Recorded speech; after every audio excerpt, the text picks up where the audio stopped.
savory and delicious food, colorful streets and crafts, smoky mezcal.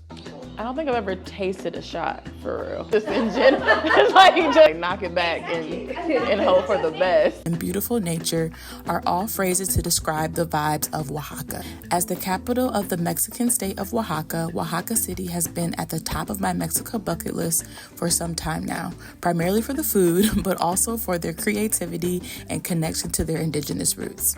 Since I work remotely during the day, I had to balance solo traveling during my free time or when I had days off. Even with the jam-packed days, I got to experience some of the best food, try a sweet mezcal, and enjoy market life on my journey in Oaxaca. And to be honest, there are even more things I would love to come back and do one day. But if you're a solo traveler or someone looking for more immersive, foodie, artsy, and outdoorsy travel experiences on a trip to Mexico, get in, sis. Let me show you what you can get into around Oaxaca.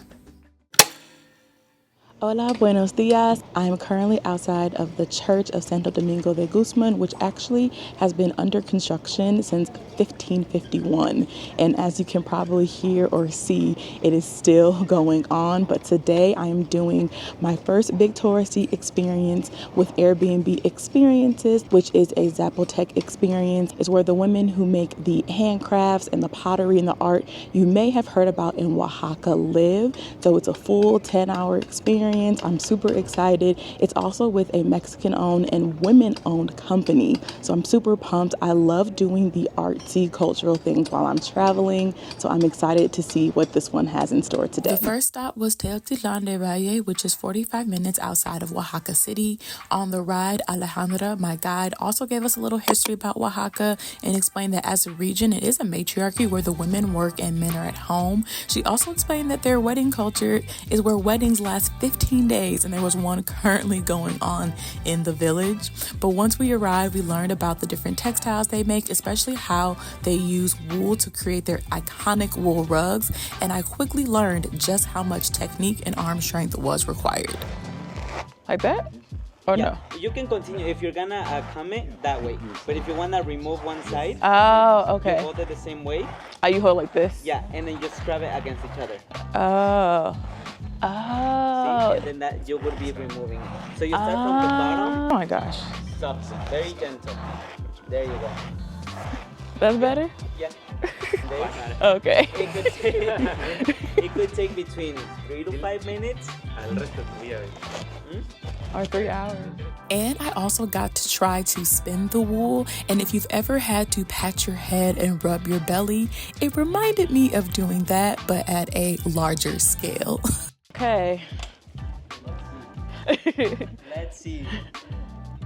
Don't do that. Don't do that. Don't do that. Okay. Yeah. Go on. Eso. Backwards. Yeah? That way. Yeah. Oh no! So Wait. right there, what happened? It was too thin. Oh, That's okay. why he broke. But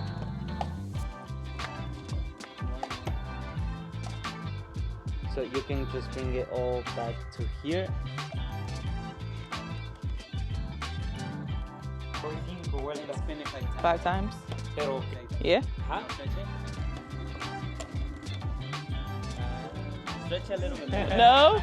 There. No? Now spin it. just tight. Oh. Sí. All the time. Otras vueltas. Spin it. A couple of Dos times. vueltas. Ahí está. Like that. Stop. Se guarda y empezamos And then nuevamente. you move a little bit. Eso. There you go. This is hard. There you go. Okay. There you go. Yeah. Yeah? Okay. You're good. Oh no. While I don't think wool rug making is in my future, what I did love most was learning about the color making or the dyeing process for the rugs because they are multicolored. Many of the remedies they use are natural, such as using leaves and marigolds, as well as indigo and mixing it with lime and baking soda in order to create the dyes that you may see on the yarn. I also learned that some of the colors depend on a person's pH, so they all varied on the tour.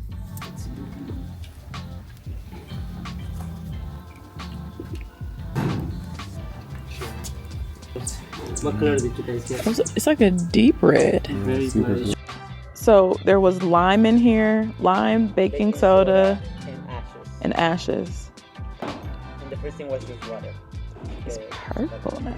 We ended the first stop on the tour seeing how they weave the yarn together. There was no sewing machine or technology, just a hand, foot, and eye process that is so strategic to bring everything together. What was so incredible about watching the process was how easy he made it look. After doing the spinning wheel and the dye, this is truly an art.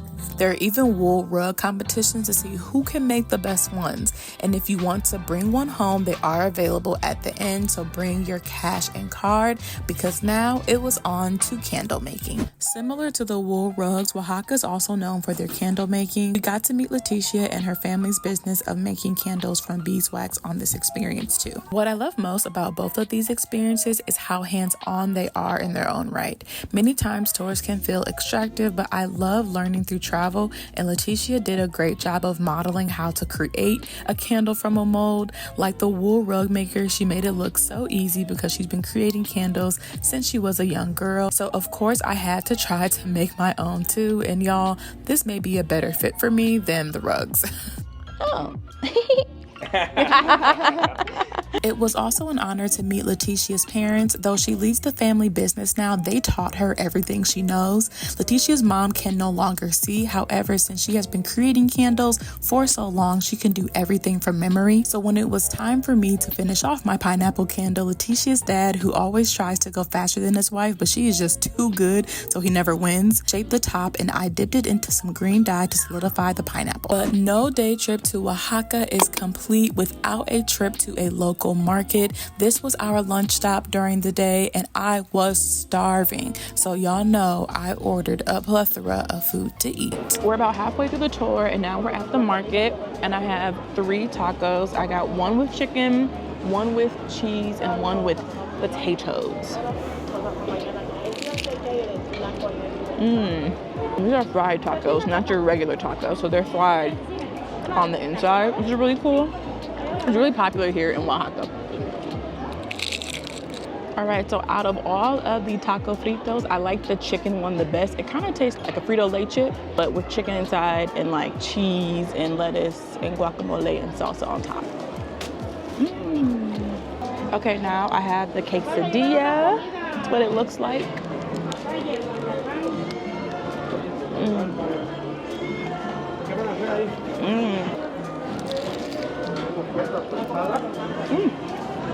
Hot. ¿Tú tienes el pan con chocolate? Así pues una. Sí. If there is one thing people know Oaxaca for, it's their pottery. So our second to last stop on the Zapotec experience was visiting 3 sisters who are key pottery makers in the village.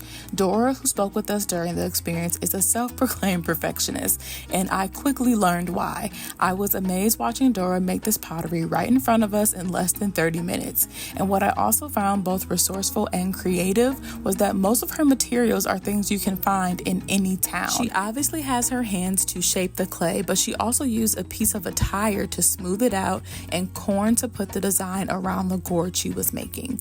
Dora even mentioned how her sisters have displayed their pottery in the Museum of Modern Art in New York City.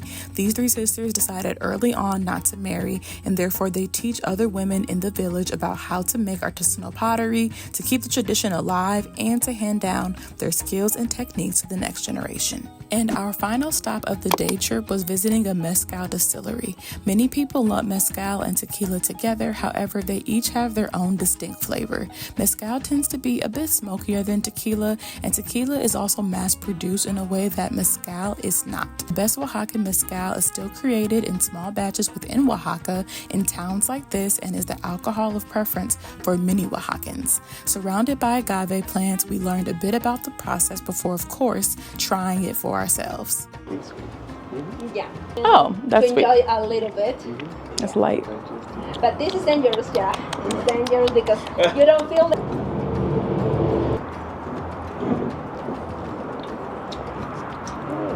Ooh. Ooh. She said this is the dangerous one where she lost a shoe. So we're gonna see how this goes.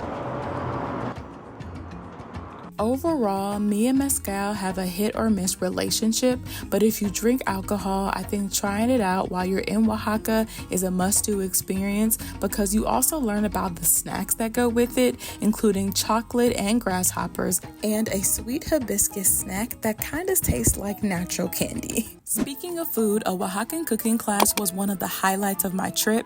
I did a vegetarian cooking class with Etno Food Lab. It's both in English and Spanish, and you experience not only cooking the food, but shopping for the food from the markets too. We went to a fruit shop to pick up some snacks and passion fruit for the drinks, but did most of the shopping at La Merced, where we bought huitlacoche, which is technically a fungus that is included in a lot of Mexican dishes, but also tried other foods like quesillo, which is Oaxacan cheese, and throughout the market experience, you also get to taste test too.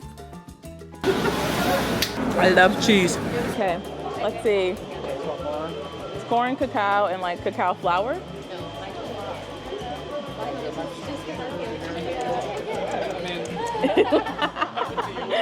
A little taste test. I love it.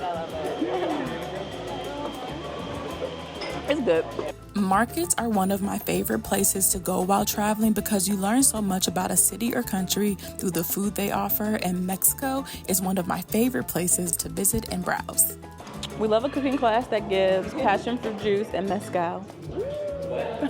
Once back at the food lab, the cooking commenced. Etno Food Lab is a slow food social impact organization with a bunch of cool food programs that encourages folks to eat deliciously, healthy, and consciously. It was truly a communal experience making all the dishes with other tourists. There were tacos, salsas, cooking the corn, roasting tomatoes, sauteing vegetables, blending, washing dishes. Everyone had a role in the process, and everything ran smoothly considering there were so many cooks in the kitchen, but y'all know I had to get my share too. See? How is it? It's spicy, right? Try the red salsa. The dried, chilled red chili. Oh yeah, that one's spicy. I like the green one. I'm scared.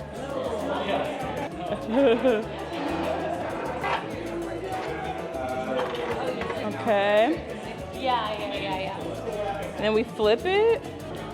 You said we flip it? I think I did it. It's too thin. It's okay. It's okay? It's okay. There we go.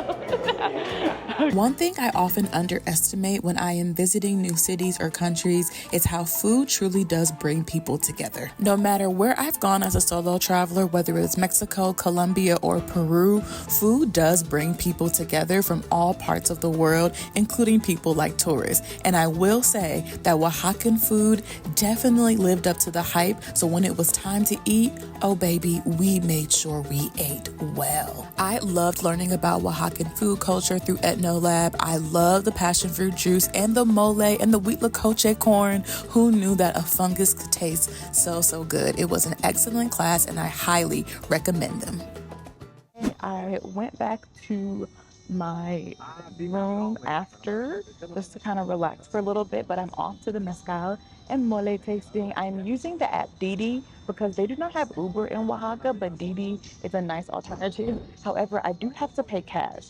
So if you're in Oaxaca and you're traveling, you need to go somewhere, but you don't know what taxi to get, it was recommended to me by the Airbnb experience host for this that I use Didi. So that's what I'm gonna do. I have my cash. We'll be there very shortly. The cooking class was incredible, but I'm excited to see what the mezcal and mole tasting is like. So I am a little tired, not gonna lie. We're not done yet. The solo adventures are still going and I'm gonna power through it so I can show y'all what to do in Oaxaca. After years of Spanish class, I was used to the dark brown chocolate mole. However, this mezcal and mole tasting introduced me to many other flavors of mole and the many reactions that came with it. I don't think I've ever tasted a shot for real. No. Like just in general, like kiss it. It's normally just like knock it back and hope for the best. For being honest. Wait, It stank. Hold on. It does smell like sour cheese. I used to work in a garden. It smells like mulch. We smell a lot of the cooked agave, and that can give us a woody smell. But it smells sweet, just straight out of. Yeah, it smells almost like caramel. But in the end, one did reign supreme that sent me back to my grandma's house that I think everyone should try. So much sort of flavoring in there. Yeah, I like this one. It really tastes like chicken gravy. That's delicious. This definitely tastes like Thanksgiving. Yes.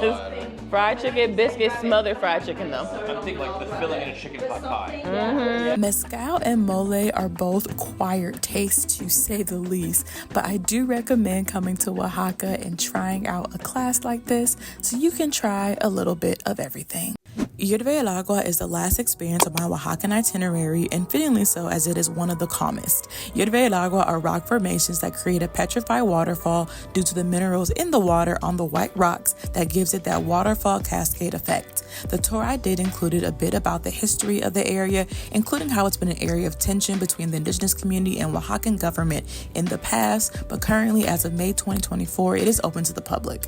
You want to pack sunscreen as there isn't much shade, sunglasses because the morning can be initially cool then warm up, closed-toed shoes for hiking, a swimsuit to get in the natural pools, and your phone to snap some photos of the gorgeous limestones and natural springs. And while Hierve el agua can be translated to boiling water, the springs are anything but. All right, time to put my feet in the water. We're going to see if it is cold. It is very cold. I'm being denied about how short my legs are. There are some people who go mountain biking in this area if you are interested in extreme sports, but relaxing at Hierve el agua is an ideal way to end your trip to Oaxaca, and you can grab some lunch on your way out as there are shops set up for tourists to enjoy. Being solo in Oaxaca was a dream week come true. It's always incredible to read about places on the internet, hear about them through word of mouth, or see them in books from school, and finally be able to visit them for yourself. Mexico is a country I have visited time and time again, and each visit I always learn something new. The privilege of traveling can truly change your perspective, and I feel like going to Mexico City, Guadalajara, Tequila, taking a scenic train ride on the Oaxaca Express in northern Mexico, and now being in Oaxaca truly embodies the importance of traveling to a country more than once if you have the time and opportunity. So I hope you get to enjoy its beauty one day too. Stay curious.